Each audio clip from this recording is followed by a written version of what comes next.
Bienvenue dans ce nouveau numéro de la Chronique Facile, et nous sommes déjà à l'épisode 10. Et oui, c'est très bien, sauf que cela veut dire qu'à partir de maintenant, ma chronique va être officiellement complètement à chier.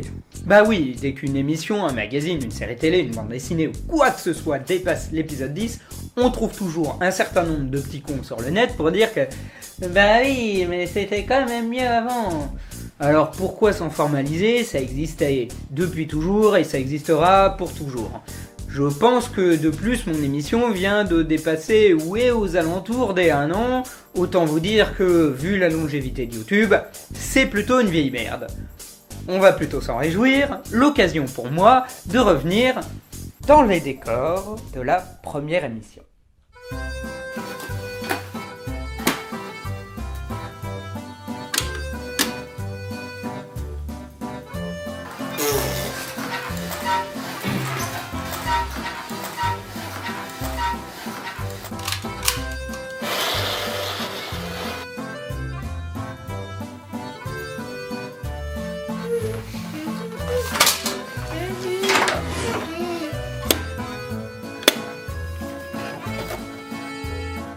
Eh ben c'était pas mieux avant.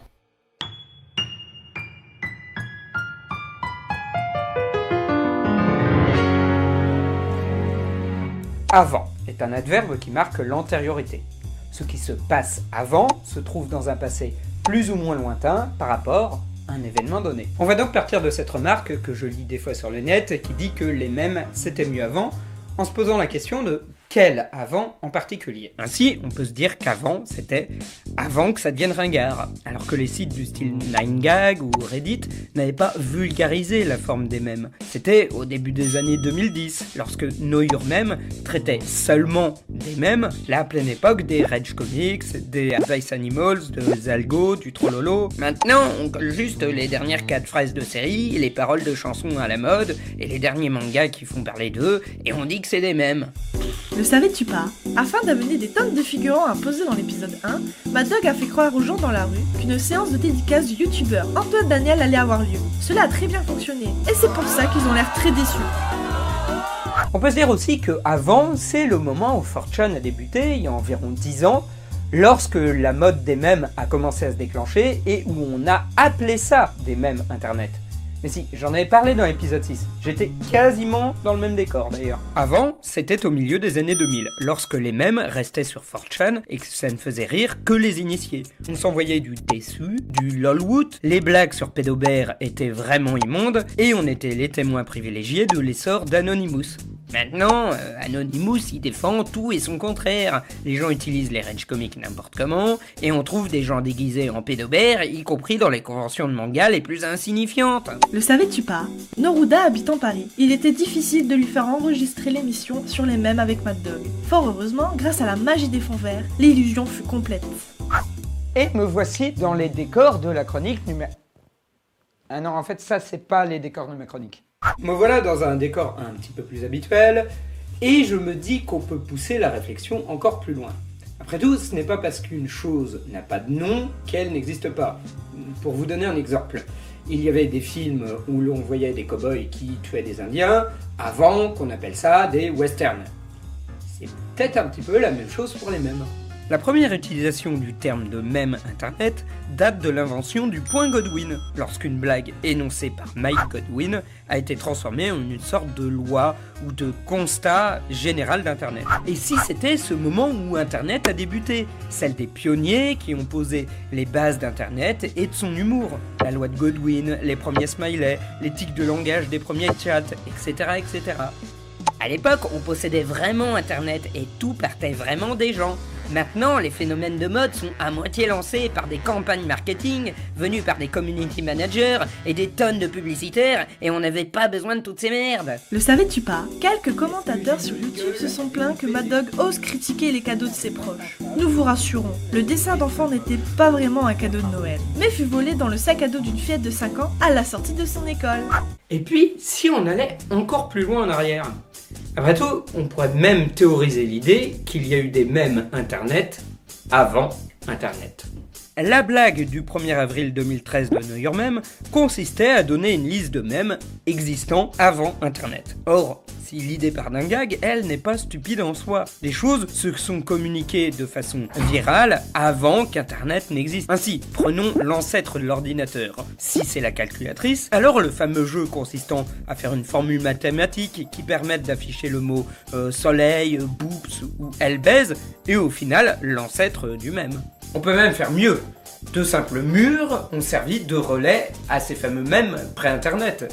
L'exemple le plus célèbre reste celui de Kilroy. Entre 1944 et 1945, durant la libération de la France par les GI, ceux-ci furent surpris de voir un peu partout où ils allaient, marqué sur certains murs l'inscription « Kilroy was here », accompagné d'un dessin représentant Mr. Chad, un personnage de BD de l'époque.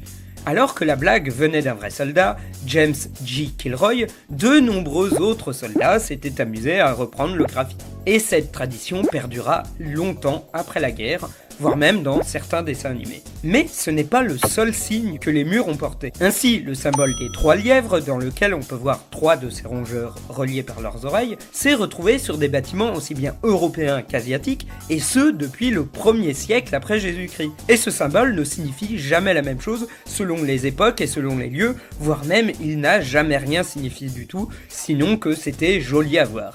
C'est un petit peu le lolcat de l'Antiquité. Mais dans le même genre, on peut encore remonter plus loin. Ainsi, depuis l'Antiquité romaine, on retrouve le carré avec écrit Sator arepo tenet opera rotas, ce qui signifie vaguement « le semeur prend soin des roues de sa charrue », même si le mot arepo n'a jamais vraiment été traduit. L'intérêt résidant surtout dans le palindrome. Les lettres du haut sont l'inverse des lettres du bas, ainsi de suite jusqu'au mot tenet qui se lit dans les deux sens. Pas de quoi fouetter un chat, vous me direz? Sauf qu'on retrouve ce palindrome sur un nombre affolant de constructions, allant de l'Angleterre jusqu'en Syrie, en passant par Pompéi en Italie, jusqu'à Coimbra au Portugal. Certains pensent qu'il s'agissait d'un symbole de reconnaissance entre les chrétiens, mais rien n'a accrédité cette thèse, et il s'agit peut-être d'un symbole qui a été gravé depuis 2000 ans pour... la blague. Non, c'est vrai, c'est ludique, donc ça donne envie d'être fait. Et dans ce cas-là, ça ferait de cette chose le plus vieux mème du monde. Le savais-tu pas? Ce n'est pas vraiment Kanye West qui vient dans l'appartement de Mad Dog dans les épisodes 8 et 9, mais l'acteur Andy Serkis, équipé de capteurs, afin de rendre une immersion encore plus réelle. Ce n'est pas le seul acteur de cinéma à avoir été crédité dans cette émission, puisque, comme vous le savez tous, le rôle du psy de Mad Dog est joué par l'acteur Christopher Walken, tandis que c'est bel et bien Benedict Cumberbatch qui joue le rôle du cochon dans l'épisode sur les creepypasta. Alors vous allez peut-être me dire, oui, mais toi tu dis que c'est un mème, mais moi j'appelle plutôt ça un gag récurrent, voire un phénomène de mode. Ce à quoi je répondrais, ok, si tu veux. Non, c'est vrai, après tout les définitions peuvent être fluctuantes, et une même chose ne rentre pas dans une seule et unique case. Les mèmes trouvent leur origine parfois dans des blagues, parfois dans des discussions sur le net, mais aussi parfois dans des catchphrases de séries télé et dans énormément de choses très différentes. Ce qui est important, c'est juste la réappropriation et la transmission. Et effectivement, certains mèmes et certaines catchphrases célèbres sont issus d'œuvres parfois soumises à de forts copyrights. Prenons par exemple... Objection! Eh bien, techniquement, ça appartient à Capcom. Ay, caramba! Propriété de 20th Century Fox. La famille Tolkien ou la société de production des films pourrait potentiellement demander des droits là-dessus.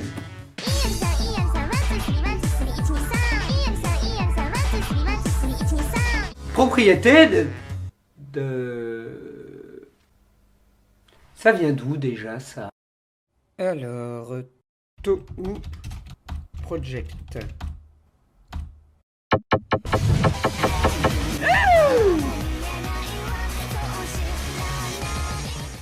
Hey, regardez ce que j'ai retrouvé. Ceci est un vieux Spirou.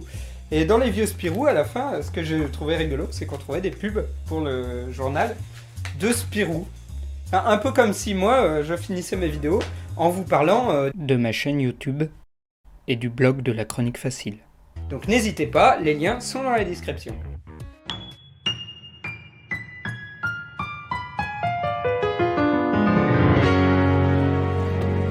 Je désamorce un truc qui va être évident pour 90% des spectateurs, mais on ne sait jamais.